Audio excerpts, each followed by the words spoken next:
नमस्कार, स्वागत है आपका बिहार समाचार में। बिहार की तमाम खबरों की ओर बढ़ने से पहले आपसे एक छोटी सी अनुरोध है, कृपया वीडियो को एक प्यारा सा लाइक अवश्य कर दीजिएगा, क्योंकि आपका एक लाइक करना ही हमारी मेहनत का फल होता है। तो चलिए शुरुआत करते हैं आज की पहली और बड़ी खबर से। पप्पू यादव की पार्टी जाप का थोड़ी देर में कांग्रेस में होगा विलय, इस सीट से चुनाव लड़ने की है चर्चा। आपको बता दें कि बिहार की सियासत में एक बड़ी खबर निकलकर सामने आ रही है। यहां पप्पू यादव की पार्टी जाप का कांग्रेस में विलय होगा। इसके बाद पप्पू यादव कांग्रेस की टिकट पर पूर्णिया से लोकसभा चुनाव लड़ सकते हैं। अब से थोड़ी देर में ही इसका ऐलान होगा। वर्तमान में उनकी पत्नी रंजित रंजन कांग्रेस की राज्यसभा सांसद है। ऐसे में पप्पू यादव को बिहार में कांग्रेस लोकसभा चुनाव का उम्मीदवार बना सकती है। दरअसल मिली जानकारी के अनुसार पप्पू यादव की जन अधिकार पार्टी का कांग्रेस में विलय होने का पुख्ता तैयार हो गया है। पप्पू यादव अन्य जाप नेताओं के साथ कांग्रेस में शामिल होंगे। इससे पहले मंगलवार रात पप्पू यादव ने पटना में राजद प्रमुख लालू प्रसाद यादव और तेजस्वी यादव से मुलाकात की थी। बड़ी खबर है, मर्द वही जो बदला ले, पारस को आरजेडी की सलाह, अपनी लड़ाई खुद लड़े पशुपति पारस। आपको बता दें कि लोकसभा चुनाव में सीटों के बंटवारे को लेकर राबड़ी आवास में आरजेडी संसदीय बोर्ड की बैठक बुलाई गई। राजद सुप्रीमो लालू प्रसाद यादव की अध्यक्षता में हुई बैठक में राजद के तमाम नेता शामिल हुए। लोकसभा चुनाव में कौन कितने सीटों पर लड़ेगा, इसका फैसला लिया गया। आरजेडी संसदीय बोर्ड की बैठक के बाद राजद के वरिष्ठ नेता भाई वीरेंद्र ने फास्ट बिहार से बातचीत की। दरअसल लोकसभा चुनाव में एक भी सीट नहीं मिलने से राष्ट्रीय लोक जनता पार्टी के राष्ट्रीय अध्यक्ष पशुपति पारस को खासे नाराज हैं, जो अभी भी एनडीए के घटक दल में शामिल है। एनडीए के सीट बंटवारे के बाद पारस नाराज चल रहे हैं। उन्होंने मोदी मंत्रिमंडल से भी इस्तीफा दे दिया है। अमित शाह ने बताया क्यों नहीं मिला पारस को एक भी सीट, बड़े भाई बनने का भी खोला राज। आपको बता दें कि बिहार में लोकसभा चुनाव को लेकर तारीखों का ऐलान हो चुका है। इस ऐलान के बाद तमाम राजनीतिक पार्टी अपने अपने तरीकों से सीट बंटवारा का फॉर्मूला तय कर रही है। इसी कड़ी में एनडीए में बिहार के अंदर सीट बंटवारा में पुराने सहयोगी रहे पशुपति पारस को एक भी सीट नहीं दिया गया है, जिससे वे नाराज हो गए हैं और केंद्र मंत्री पद से इस्तीफा दे दिया है।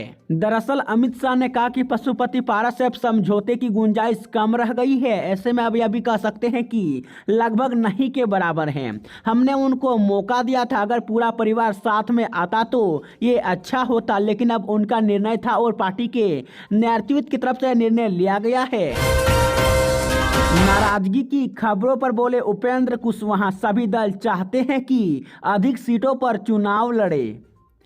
आपको बता दें कि दिल्ली में बीजेपी के साथ डील फाइनल होने के बाद राष्ट्रीय लोक मोर्चा के अध्यक्ष उपेंद्र कुशवाहा पटना लौट आए हैं। अब वे जल्द ही क्षेत्र की जनता के बीच जाएंगे। कुशवाहा की नाराजगी की खबरों के बीच दिल्ली में बिहार बीजेपी के प्रभारी विनोद ताड़वे ने उनके आवास पर जाकर मुलाकात की थी और बीजेपी की तरफ से नया ऑफर देने के बाद कुशवाहा मान गए थे। हालांकि उन्होंने कहा कि नाराजगी की कोई बात नहीं है। दरअसल एनडीए में शामिल उपेंद्र कुशवाहा की पार्टी राष्ट्रीय लोक मोर्चा को लोकसभा चुनाव लड़ने के लिए सिर्फ एक सीट मिली है। सीटों के बंटवारे के बाद से कुशवाहा ने चुप्पी साध ली थी। माना जा रहा था कि सिर्फ एक सीट मिलने से कुशवाहा नाराज हैं। कुशवाहा की नाराजगी की खबर मीडिया में आने के बाद बिहार बीजेपी के प्रभारी विनोद ताड़वे उनके आवास पहुंचे थे। पटना समेत 6 जिलों में मौसम विभाग का ऑरेंज अलर्ट जारी किया गया। बारिश, ठनका और ओले गिरने की चेतावनी दी गई है। आपको बता दें कि बिहार के कई जिलों में बारिश का दौर जारी है। मौसम विभाग ने बुधवार को पटना समेत 6 जिलों में ऑरेंज अलर्ट जारी किया है। इसके साथ ही सभी जिलों में मौसम का येलो अलर्ट जारी किया गया। यहां बारिश और वज्रपात की चेतावनी जारी की गई है। कुछ जगहों पर ओले गिरने की भी आसार हैं। बीते 24 घंटों के भीतर राज्य के कई जिलों में तेज हवाओं के साथ बारिश हुई है। जहानाबाद समेत अन्य कुछ जगहों पर ओले भी गिरे हैं। दरअसल मौसम विभाग द्वारा जारी पूर्व अनुमान के मुताबिक भोजपुर, पटना, जहानाबाद, गया, नालंदा और शेखपुरा में बुधवार को ओलावृष्टि की आशंका है। जहानाबाद, नालंदा, मधुबनी, सुपौल जिले में बारिश की संभावना जताई गई है। 1-2 दिन में सारी चीजें स्पष्ट हो जाएगी। इंडिया में सीट शेयरिंग पर आरजेडी का दावा। आपको बता दें कि बिहार में महागठबंधन के बीच सीटों के बंटवारों को लेकर बैठकों का दौर चल रहा है। बुधवार को एक तरफ पटना में राबड़ी आवास पर आरजेडी संसदीय बोर्ड की बैठक बुलाई गई, तो दिल्ली में भी सीटों के बंटवारों को लेकर बैठक आयोजित की गई है। आरजेडी ने दावा किया है कि 1 से 2 दिनों में बिहार की सीटों का बंटवारा कर लिया जाएगा। दरअसल एनडीए में सीटों का फॉर्मूला तय होने के बाद अब विपक्षी खेमे यानी इंडी गठबंधन में बिहार सीटों के बंटवारों को लेकर गहमागहमी शुरू हो गई है। सीटों के बंटवारे के लिए बुधवार को दिल्ली में विपक्षी गठबंधन की बैठक हुई, जिसमें बिहार की सीटों पर गंभीरता से चर्चा की गई। बड़ी खबर है, शिक्षक भर्ती को लेकर बड़ा अपडेट, बीपीएससी ने किया परीक्षा रद्द। आपको बता दें कि बिहार में 15 मार्च को बीपीएससी शिक्षक भर्ती की परीक्षा रद्द की गई है। बिहार लोक सेवा आयोग द्वारा शिक्षक भर्ती परीक्षा के तीसरे चरण की परीक्षा 15 मार्च 2024 को 2 पालियों में आयोजित की गई थी। इस दौरान यह सूचना मिली थी कि इस परीक्षा का सवाल पहले ही आउट हो गया था, जिसके बाद इस मामले में जांच की जा रही थी। ऐसे में इस जांच के बीच आयोग ने इस परीक्षा को रद्द कर दिया है। वहीं परीक्षा को रद्द करने का निर्णय लिया गया है। इस संबंध में बीपीएससी की तरफ से नोटिफिकेशन जारी किया गया है, जिसमें 15 मार्च को आयोजित दोनों पालियों की परीक्षा को रद्द कर दिया है। बड़ी खबर बिहार के गृह जिला नालंदा से आ रही है, जहां बारिश के दौरान सरकारी स्कूल के दीवार गिरने से कई लोग दब गए हैं, 2 की हालत नाजुक है।